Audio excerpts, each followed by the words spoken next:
Hello, everybody. Since now we've heard, everyone has probably heard that America has started engagements in Iran. We don't really know what to call it. Our officials don't want to call it a war, but it sure looks like one to me, Senator. Um, I know that we are actually pre-recording this show on the 6th of March. So if news breaks otherwise, that contradicts some of our statements, just know that that's why. But I want to pass it off to you, Senator, and get us started on a briefing of what has occurred with the latest engagement since we talked last time. Thank you, Morgan. Yeah, in fact, we're at day 7 of the war, and it promises to be a long one. I'm going to be very surprised if it wraps up very quickly. Now, President Trump made this statement just recently that he demands unconditional surrender. Now, this happened back at towards the end of the Second World War, where Franklin Roosevelt demanded unconditional surrender from Germany, from Japan. And it caused quite a bit of concern within the general staff and really among the allies of the United States, because it suggested that the war was going to have to continue for considerably longer than necessary. Germany probably would have surrendered, Japan likewise, but this demand for unconditional surrender meant that they had little to lose to continue fighting on.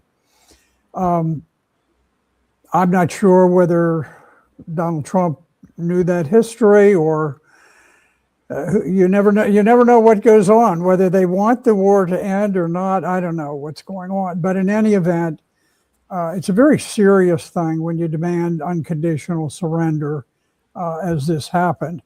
Now, from the very beginning of this, there have been concerns among people like us, Morgan, and a lot of Americans on both sides of the aisle about whether U.S. ground forces would be involved. And President Trump was asked about this directly. Someone asked, can you assure the public that there will never be any U.S. ground troops landed in Iran? And he said, I'm not saying never. He wasn't implying that he was going to. He was just saying, I'm not going to rule it out. Now, Representative James Comer, Republican, chairman of the House Oversight Committee, a major part of his role is to oversee military foreign operations. And so he's a very big player in foreign affairs. And he made a comment to the effect that boots on the ground may be unavoidable, but that he hopes to avoid a long occupation. Those are not his precise words, but that was the gist of it.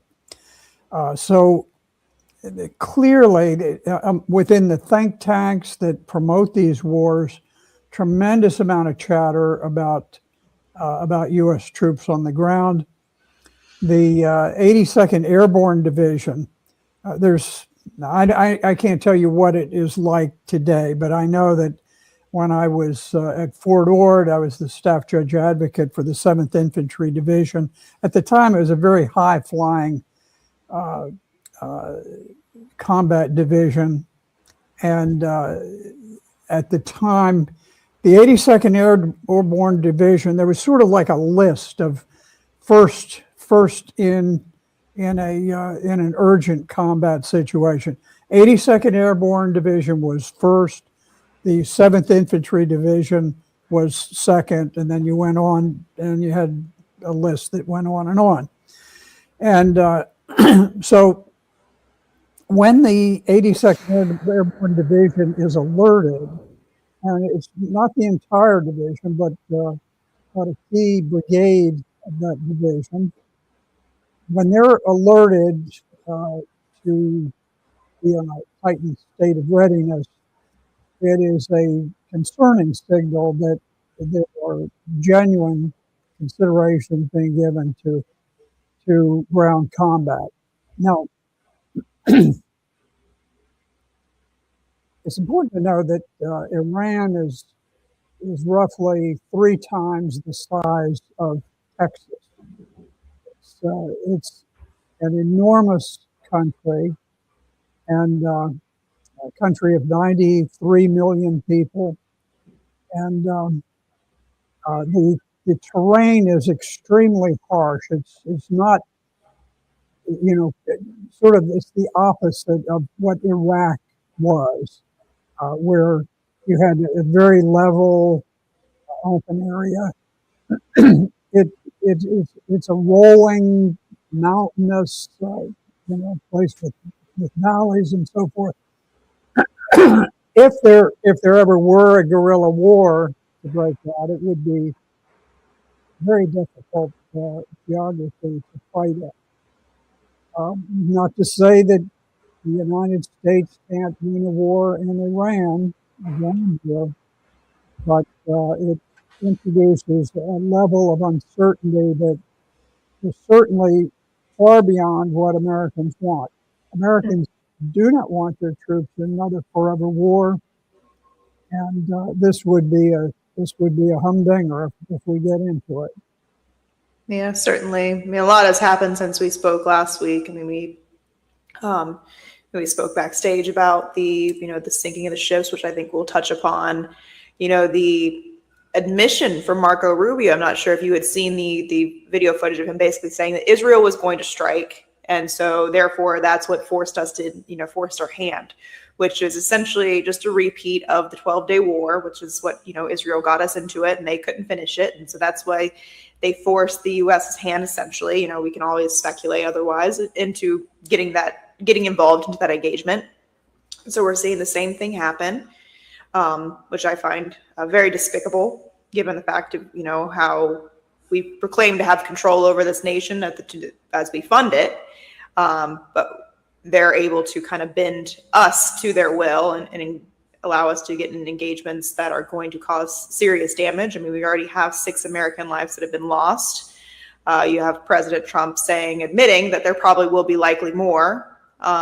This talk of now ground troops and unconditional surrender, which we can't really even articulate what that means. Who gets in place? At what point throughout American intervention has this kind of methodology of installing somebody or regime overthrow, has that worked out for us? Has that worked out for the people we proclaim to help? There's not a war in my lifetime that the U.S. has engaged in that has left the people better off than before we started. I mean, that's just the reality of it. And certainly from the time of Bill Clinton, he invaded Yugoslavia and just sort of another unprovoked war. He started that, and then we went into, we ended up with Obama attacking Libya, attacking Syria, attacking everywhere. And of course, before him, of course, you had George Bush, who really set the stage for all this. George Bush, there were very, very unusual things that happened in 9/11, where there are a lot of very, very serious students of the war on terror who question whether we did not have people at the very highest levels of the United States government complicit in working together with Saudi Arabia to launch that attack, to rally people and get them get them fired up to where they would then be willing to go to a massive war in the Middle East. And so, one of the things interesting is that the New York Times is out with something just tonight, talking about the very tepid support for war in this country. Typically, what happens when you're building up to a war, you either gradually work up people to where they come to think of this group of people or that group of people as people who really deserve to be hated and perhaps killed. And sometimes it takes, a period of years to generate this sort of hatred. The other thing you could do is you can have a sudden attack on the United States, and so you have situations that make it appear as though there's this unprovoked attack on the U.S. But in this case, neither of those really applies, and the Times was pointing out that we started with a very fragile level of support, and that typically what happens in these things, unless they wrap up very quickly, like Venezuela didn't have a lot of public support for an invasion, but the results were so quick, so easy, that it ended up being pretty popular. This is not Venezuela by any means.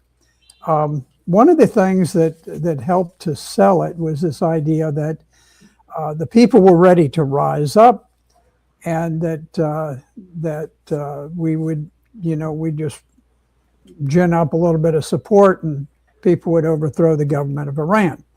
So the CIA and Mossad sent massive numbers of agents in.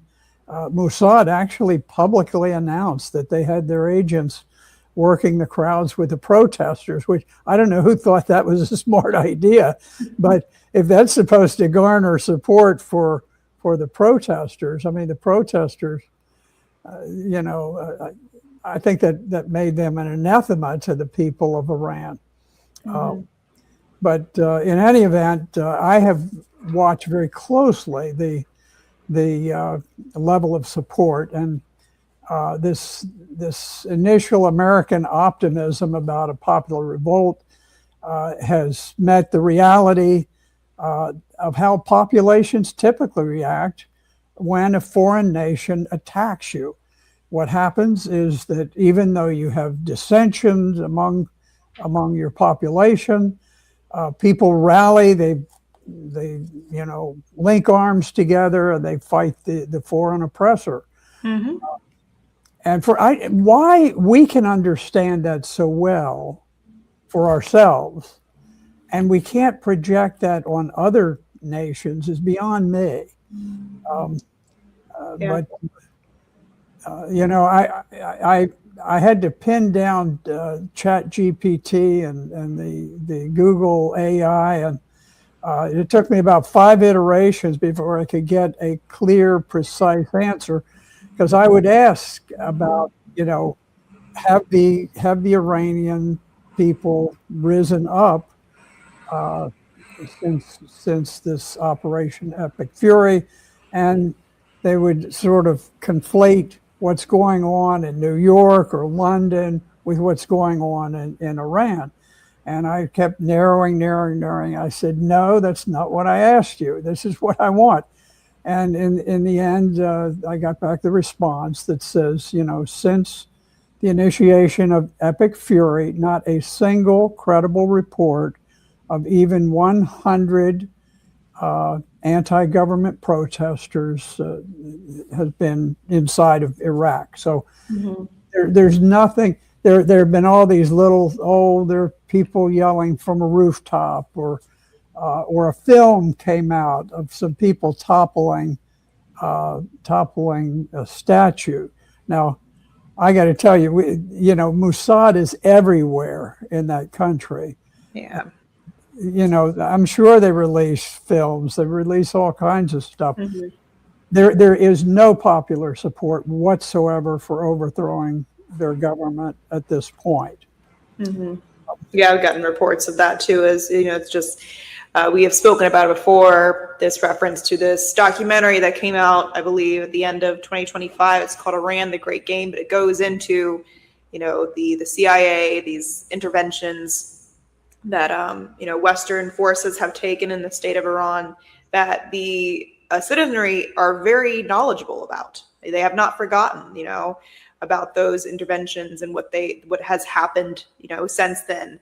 So they are very skeptical about foreign invaders coming to liberate them, and it also gives them a sense of this common purpose, where they might not agree with the leader or like the leader or, you know, what he does, but the fact that you have this foreign invader coming in, you know, kind of creates this common enemy in a sense. So I've gotten reports of that too, where it's there's not this, you know, overwhelming cheer of, you know, the regime has fallen and peace can come now, you know, on us. And to that mention, you know, we have the U.S. and Israel. They're still bombing this, you know, the capital, Tehran. You know, and they've moved on to civilian infrastructure, is what I've heard.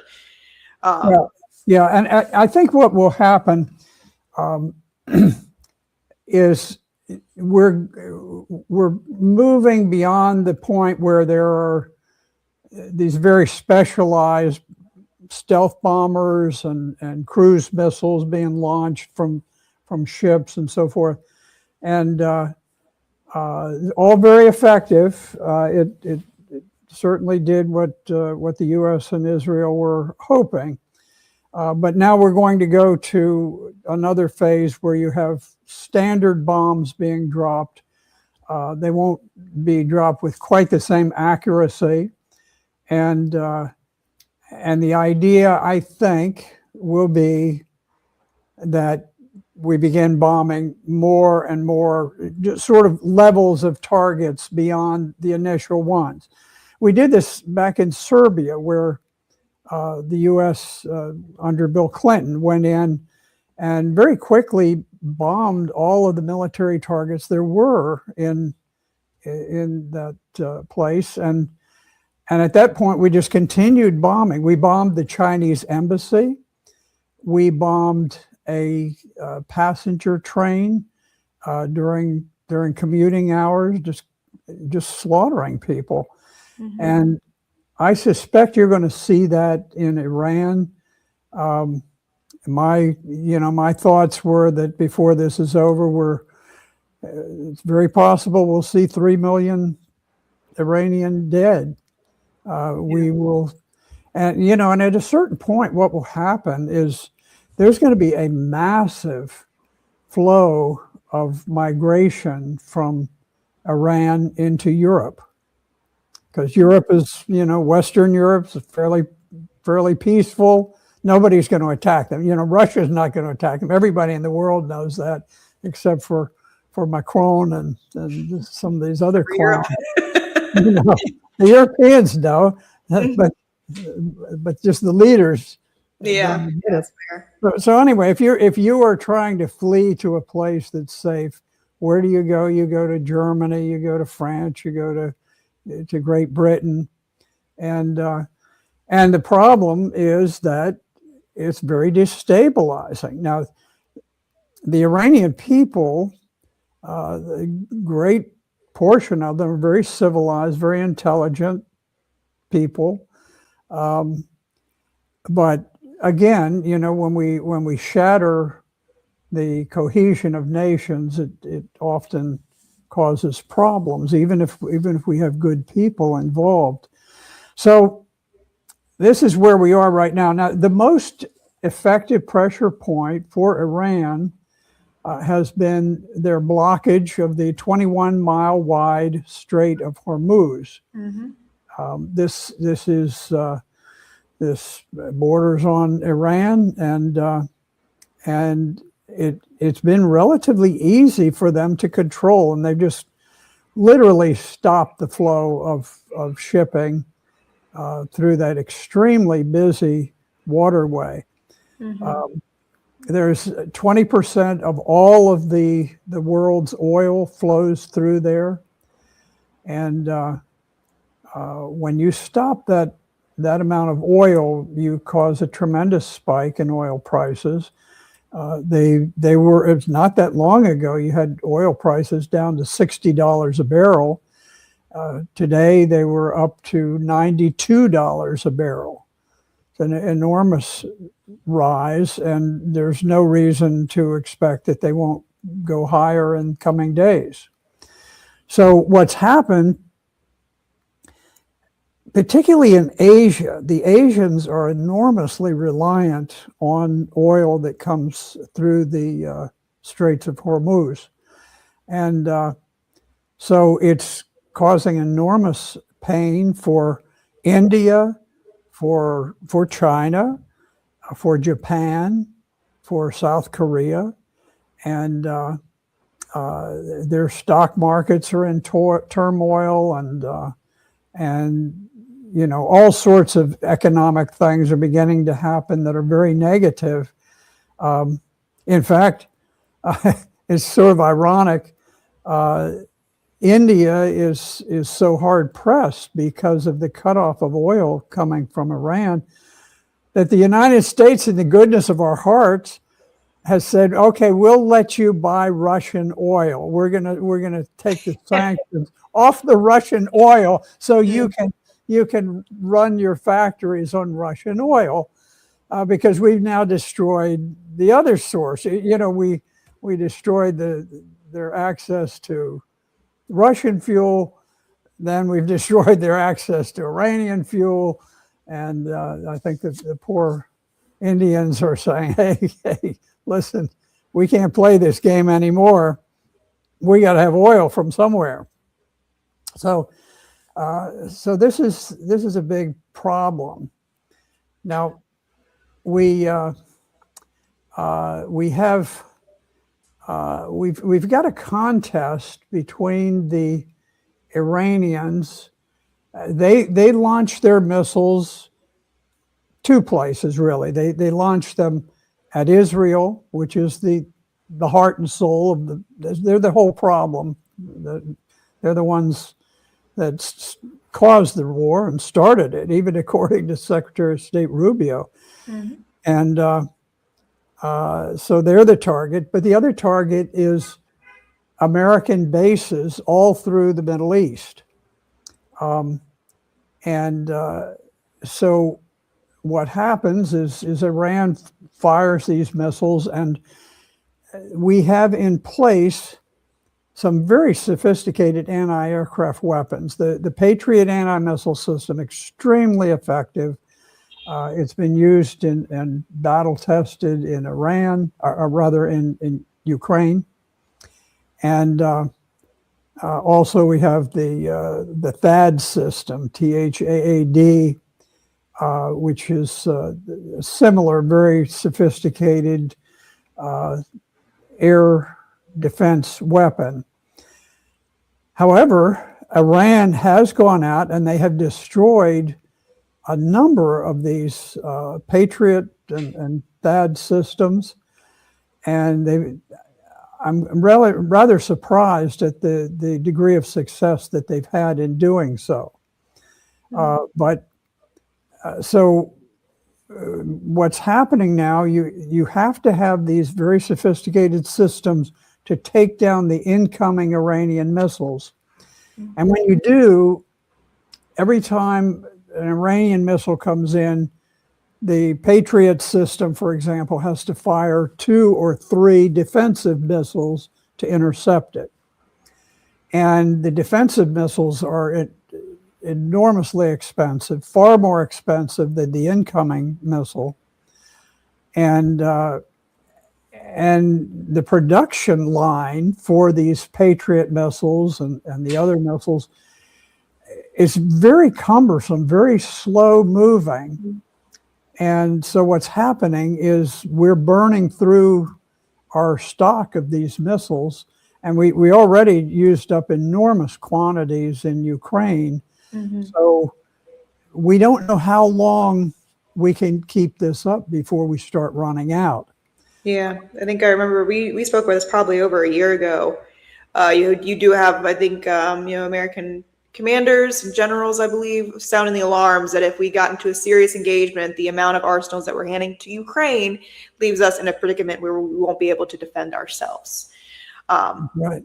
And I think also how insufficient we are at pumping them out. I know that Russia and China have, I guess I don't know, they figured out kind of some some method. They have a higher quota, a daily quota of missiles that they make more than us, and I think that brings me to something that we've talked about for a very long time, is that this sleepwalking into World War III. What's happening right now, we still have the engagement in Ukraine. We did what we did in Venezuela, which this is my personal opinion, because we knew we were going to do in Iran, and the blockading of the Strait of Hormuz. We needed some other form to get our oil. That was kind of the route that we took, was through Venezuela. But it seems like we are no longer at the doorstep of World War III. We're actually opening the door. The door is slightly opening. Iran, like you said, has fired back at numerous different countries where American bases are at. We now have information that the U.S. intelligence is saying, which I kind of find this a little bit ironic, that Russian intelligence is aiding Iran in some of these targets. U.S. Isn't that amazing that the United States has been providing Ukraine with targeting information that they have used to assassinate Russian generals in considerable numbers, and has allowed them to target the nuclear triad of Russia, where they have fixed wing nuclear capable bombers that are part of their undersea and missiles and all the defensive mechanisms for nuclear war. And we have directed their drones and so forth to those targets. We've provided targeting information so that they can attack Russian refineries and so forth. And then we act aghast like there's something terribly unfair that the Russians would do what we have been doing with Iran. So, I wish nobody were providing targeting information. I certainly don't want to see, I am very loyal to U.S. troops. I don't want to see any of our fine uniformed folks hurt. I love this country, and I want us to come out on top. But at the same time, what I see as coming out on top means that all of the best that we do will flourish. It doesn't mean that we'll go around kicking the teeth out of people who are crawling around on the ground. That's just not my cup of tea. No, I'm right there with you. I think that's something that we could pivot to talking about, the sinking of these Iranian ships. I believe it's upwards over 30. We have a little bit of a press conference that Trump was in earlier about college sports, but there was comments, questions, asked by the press that pertain to the engagement in Iran, that, we don't claim it's a war, but we do claim it's a war. But I'm going to go ahead and play it here. Their army is, but I'd give it a 12 to a 15. Their army is gone. They're just about, look, their Navy is gone. Their communications are gone. Their leaders are gone. 2 sets of their leaders are gone. They're down to their 3rd set. Their Air Force is wiped out entirely. Think of it. They have 32 ships. All 32 are at the bottom of the ocean. Other than that, they're doing very well, Coach. Very well. We're doing, our military is doing phenomenally. That's the big thing for this week. We seem to have a new thing every week, but the situation with a very bad and very sick group of leaders who were killing a lot of people. A lot of our people were. Pardon, that's the end of the clip there. But yeah, that's they have 32 ships. We apparently sunk all of them. Mhm. It's being reported that some ships were engaging in a exercise with another country that America was also invited to. America backed out at the last minute. Naval ships, when they engage in these exercises with other nations, are not armed, is what the reports that I kind of got. Do you have any knowledge on that? Yes, I am familiar with it. What happened? Uh, this is this ship that was sunk was a major warship of Iran, and it was a drone launching ship, uh, not engaged in drone dropping, but it was carrying out training maneuvers with the Indian Navy. India had invited them to come and participate in these training exercises. So they were not at all in a war footing. And I think they've been somewhere around Sri Lanka. But in Mm-hmm. any event, we had a nuclear submarine that targeted them and fired one torpedo that just shattered the ship and sent it to the bottom. And you had all these young Iranian sailors who they didn't even know they were at war, and all of a sudden they're drowning in this iron tomb at the bottom of the ocean. I have a lot of trouble, you know, being uplifted by anything that just takes absolutely helpless people and just kills them. Yeah. Even if it's the anime, I'm sorry. Uh, you know, God bless our military folks who do what they're told, who carry out these missions. But I guess I just maybe it's the sort of the old timer in me. I just don't see any glory Mhm. in kicking people who are helpless. Yeah, I mean that's I don't wish to be an American that's the reality of what it means to be an American, is that that's what we target and that's how we kill people. That's despicable, honestly. If that that occurred the way that it has turned out to be, since the press is saying it so as of right now. I find that find great shame in that act. And one thing I'd like to touch on is it, it was very interesting that we have cautioned many times, not cautioned like we're instructing anybody, but we've informed our listeners that it is a very hard and fast policy of the Iranian government to engage in peace negotiations as a cover for a surprise attack. They do this over and over and over, and they lure the other side into, you have countries that are just dying for peace, and they say, oh well, we're going to have peace negotiations. If you'll give in to us, we can work this out. And under the cover of that, that's when they launch the surprise attack. This is exactly what happened this time. It's the same exact thing that happened in the 12-day war, the last time we did it. Peace negotiations, there were word being put out that, oh, it looks good, we may be able to resolve this. And the next thing you wake up and the war has begun. Now, I want to point out something.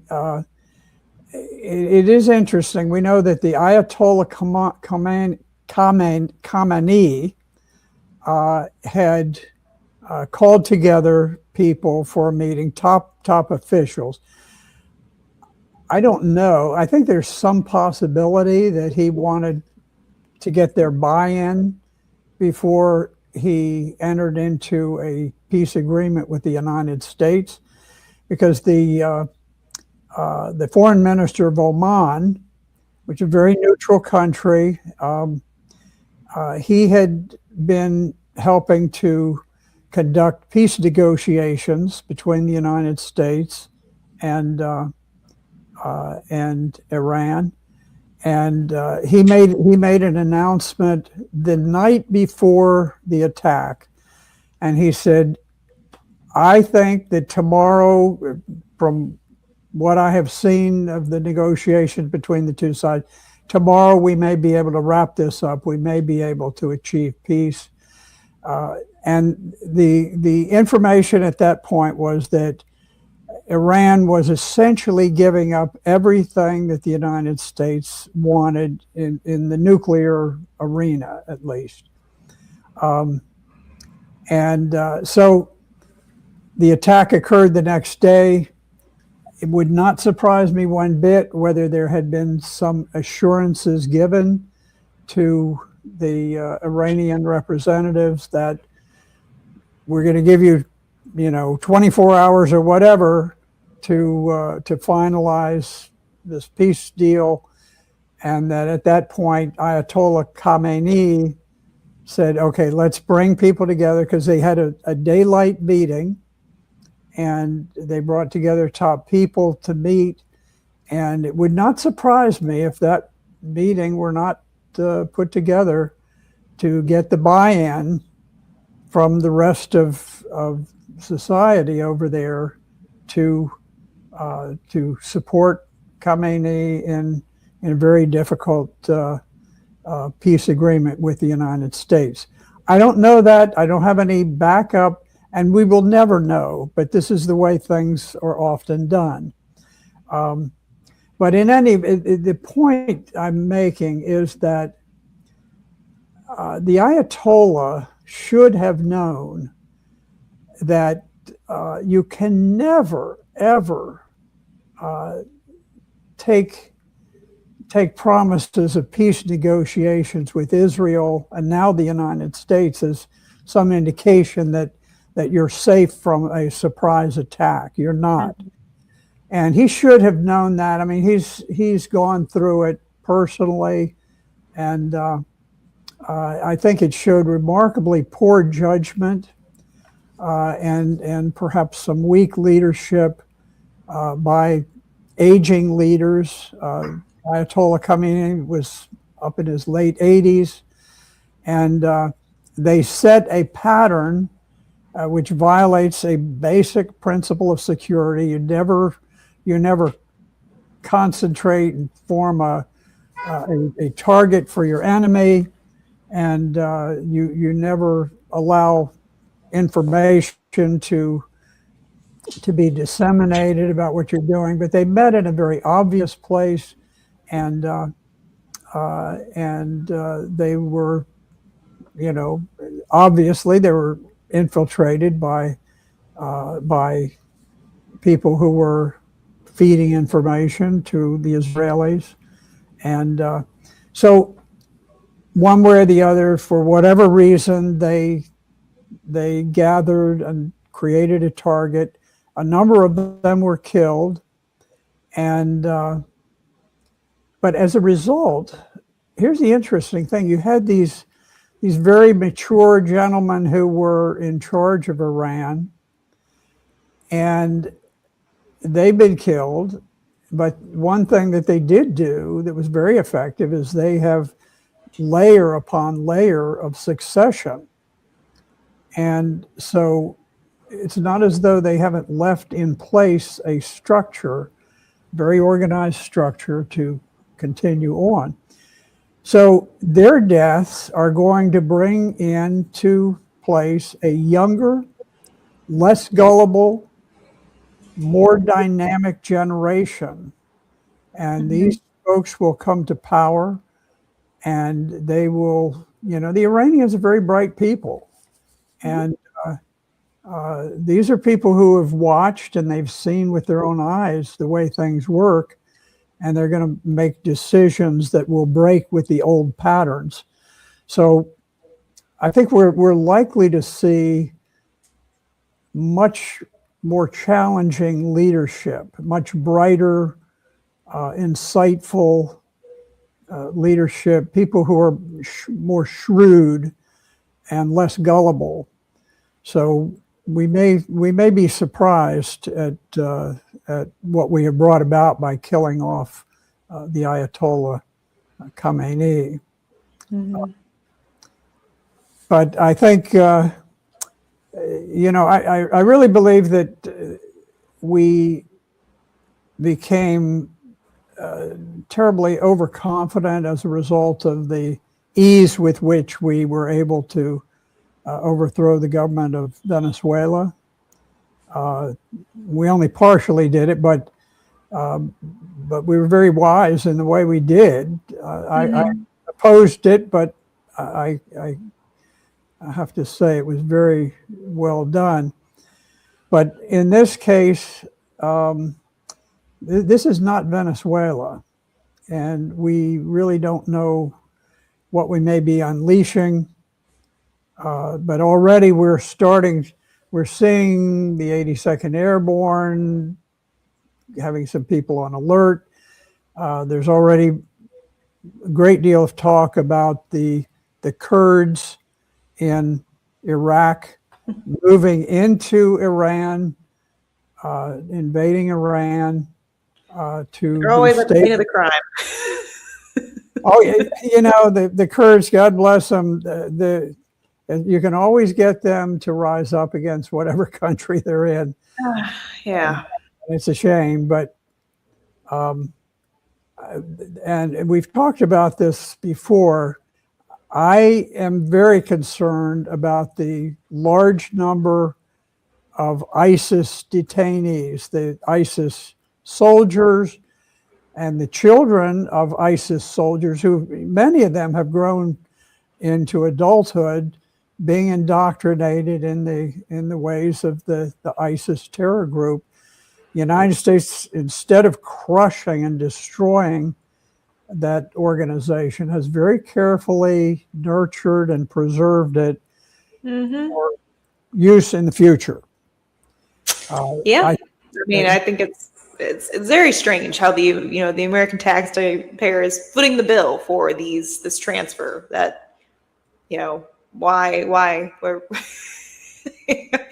we so freely bombed Iran and then the capital of Iran, but these ISIS members, they kind of get shuffled around a different prison, and while they await justice is kind of what the articles I'll read, is that while they're being processed and convicted, which I find it's very strange how Americans somehow are stuck with the bill on that one.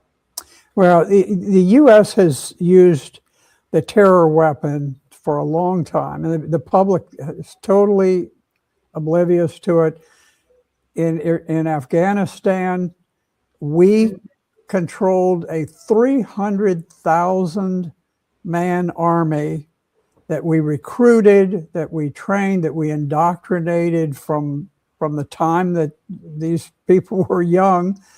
We brought in the most radical Saudi Arabian imams, and we set up these madrasas all over Pakistan and Afghanistan. And we had young boys, young orphan boys, sitting there day after day doing nothing but memorizing the most radical elements of the Quran, and just steeped in hatred. Now, it succeeded. We were able to drive the Russians out. That was our objective. The Central Intelligence Agency set this up. But once you create these people, they don't just disappear when you finish. Nope. And I think the CIA looked and said, we got a really powerful tool here. We've managed to drive Russia out of Afghanistan, and that led to the collapse of the Soviet Union. And I think we said, this is a tool we need to keep at the ready. So we used Al Qaeda to overthrow the government in Syria, and now we've installed them in power. Yeah. They're shaking hands with the president, Mhm. and it was the Syrian army, which is Al Qaeda, now wearing uniforms, and they were the ones who broke the ISIS prisoners out of many of the prisons that where the Kurds were guarding them. And then they disappeared. Well, who knows where they went? Obviously, the Syrian soldiers were not interested in keeping them confined because they're brothers in arms. They fought together all through the war, ISIS and Al Qaeda, and so I see this great movement of tens of thousands of ISIS people from Syria into Iraq, next stop Iran. And I could see American soldiers, boots on the ground, fighting shoulder to shoulder with ISIS. Mhm. I Wow. I hope that never happens, but I'm sure there are plans being made, and God help us if we do that. I mean, these people made the Nazis look like choir boys, and so anybody who wants Americans to be on the same side as ISIS needs to have their heads examined. Yeah, certainly. And it seems like we are positioning ourselves to do such. So, let's hope and pray that we are wrong and that things shift and towards a better direction. I think that, if you want to do concluding remarks about, I think one thing I would like to drive home is kind of what we keep talking about on the show is just this accelerating, moronic push towards, nuclear confrontation with nations that, we could work with. And it's just so disheartening that just things just keep escalating and snowballing way out of control when there's better routes. So, just want to kind of give you a moment to give your final thoughts, and then we'll. Okay, thank you, Morgan. What you mentioned is very concerning. Emmanuel Macron is one of the least publicly supported leaders on earth. His level of support within France has been dismal all along, but he has this international support. Why? Because he represents war. And he has said that in the goodness of his heart, he is going to share France's nuclear weapons with Germany, with other countries potentially, and spread the nuclear wealth throughout Western Europe. And obviously, the reason for doing this is to prepare for a major war with Russia. Now, Russia, there's not the slightest indication ever that Russia had any intent or any ability to attack Western Europe. You can look at, here it's been 4 years. We're into the 5th year now of the war between Russia and Ukraine. Of course, it's a proxy war. It is NATO versus Russia, but the dying and the fighting has been with the Ukrainians, and so we're to assume that all of these anti-Russian think tanks are saying, hey, look, the Russians haven't been able to move that far into Ukraine, and it's been 4 years. Look at how helpless they are. Okay, what then makes you assume that they can dash 1,000 miles to Berlin if it has taken them 4 years to fight their way through this edge of Ukraine? It's preposterous.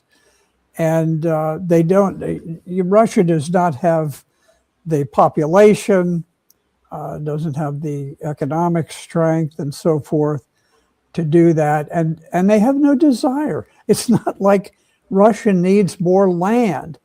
I mean, Russia could swallow up all of Europe inside and digest it. It's so small, compared to Russia. Russia is by far the most vast, expansive nation on earth. There's no nation that comes close to it in size. So they don't need additional land. Sure, they would like to have, a little more respect from their neighbors, but they're certainly not going to launch a war against Western Europe. So I can't believe that the leaders of Western Europe are so naive that they don't understand what we understand.